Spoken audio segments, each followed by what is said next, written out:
final one. Well, actually, I should refresh before I say final one. Yes. Final one, Michael Kuzia Carmel says, non sequitur here, but are you guys planning on dedicating an episode to the Duclair controversy? Oh, okay. So this is, we didn't touch on this one yet. This was making the rounds a lot the last couple days. So if you missed it, Anthony Duclair posted a picture of his dreads that were cut and on the table, obviously getting ready for, and the crying emoji. Obviously getting ready to come to Long Island and come to the Islanders. This happens just about every year. This debate comes back around with the rules. So my opinion on it, I think the rule's strange. I think it's weird. I don't think it's necessary to mandate your players' hair or facial hair.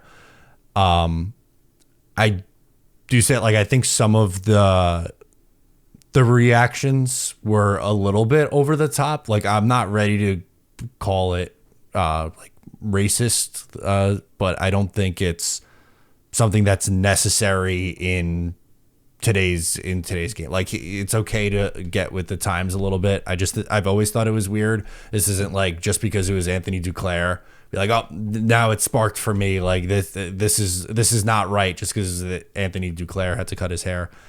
I just think it's weird in general. So I'm not a fan of it. I would like for them to change it. But it was a lot over the last couple of days. People are very, very opinionated on it one way or the other on both sides, honestly. Yeah. It's a dumb rule. It shouldn't exist. It's not even just dumb. It's petty. Maybe not petty is the right word. It's a person in a position of power like Lou Lamoriello should not be deciding how people look physically. Dress codes are one thing. How you look physically, like your hair, your face, even your body, like tattoos and stuff. No one should be able to decide that for you. And so I don't appreciate that as a rule in and of itself. And a lot of people are going to say, like, well, no one's saying anything, so it's not a problem. Well, the NHL has a clear problem with speaking truth to power and has for years, because if you spoke truth to power, you'd get benched and your ice time goes away. So we probably aren't hearing a lot of this because you don't hear a lot about this. That's just how this sport works, sadly. But this rule has to go. It's so goddamn dumb. I've seen arguments where it's discriminatory.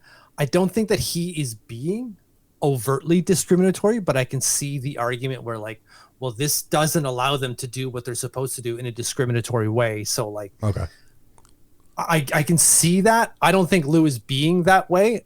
His rule verges on that line, and I think that's where the issue comes by. You have a rule that makes no sense. It's completely arbitrary and serves no purpose, and is at least on a line between, like, can you define it as discriminatory or not? Well, just don't have the rule, man. You would alleviate that issue if that rule just didn't friggin' exist, because it serves no purpose whatsoever at all. I get the Yankees have been doing it since, like, the dawn of time, but they also, everyone says it's a dumb rule for them. It's really friggin' dumb. So just get rid of it.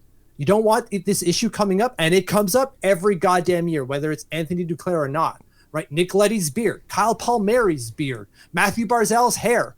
Every goddamn year ahead of training camp, it's the same argument.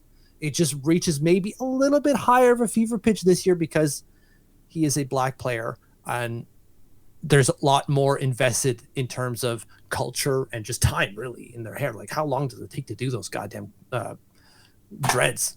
My hair takes 10 minutes once every day. He's got to do that, like, for an hour or two, sitting down. It takes a long goddamn time. It's a commitment to that type of hair, man. Yeah. It's time. I agree with you. Yeah. At the same time, like, why I'm maybe not as fired up about it as, like, there are a lot worse things. Like, I think the league reinstating some of the guys that were involved in the Blackhawks scandal, like, yeah, that's worse. Like, that's obviously bad. But two rights don't make a wrong or two wrongs don't make a right at the, what I'm trying to say here, yeah. Right? Like, that just because that was worse doesn't mean that we should ignore this. But like, I know what you're saying. Right. But like I was saying, like on the scale, there are certainly worse things on the scale that the league lets pass. But I do think like it's just, I don't think it's necessary. I said it since they got here since he got here in 2018 that I didn't like it. Got some pushback from it then, getting pushback from it now. The only industry where you should be like told like, hey, you can't have facial hair. Like for firefighters, it's like your mask doesn't secure properly to your face if you have facial hair. Okay, yeah, then if they got to be clean shaven, okay, because you want to stay alive. This is not your life. This is not the same 1-for-1 comparison that we're making. It's really not. You're right. It's just not like. So, to me, it's crappy that we have to go through this issue every year. But hopefully Lou Lamoriello starts loosening the reins a little bit. He already did it with the dress code. Apparently, they don't have to wear suits and ties all the time. So maybe this is next. Yeah, polos. Apparently, I like that. It's a comfy, casual, but looks good. Has a collar. I love a polo shirt. Yeah, exactly. So it's totally. I look shitty in polo shirts. That's why I don't like it. It looks like I got a massive beer gut every time I wear them. So I don't like them personally, but I'm not gonna tell someone else not to wear them. But yeah, maybe this is a sign of him loosening the reins slowly, because we all know Lou's here till he leaves, and by that I mean expires. Death. Yeah. He's not going nowhere for a long time. If you like that, make sure to subscribe to Up the Turnpike on Patreon for more exclusive New York Islanders content.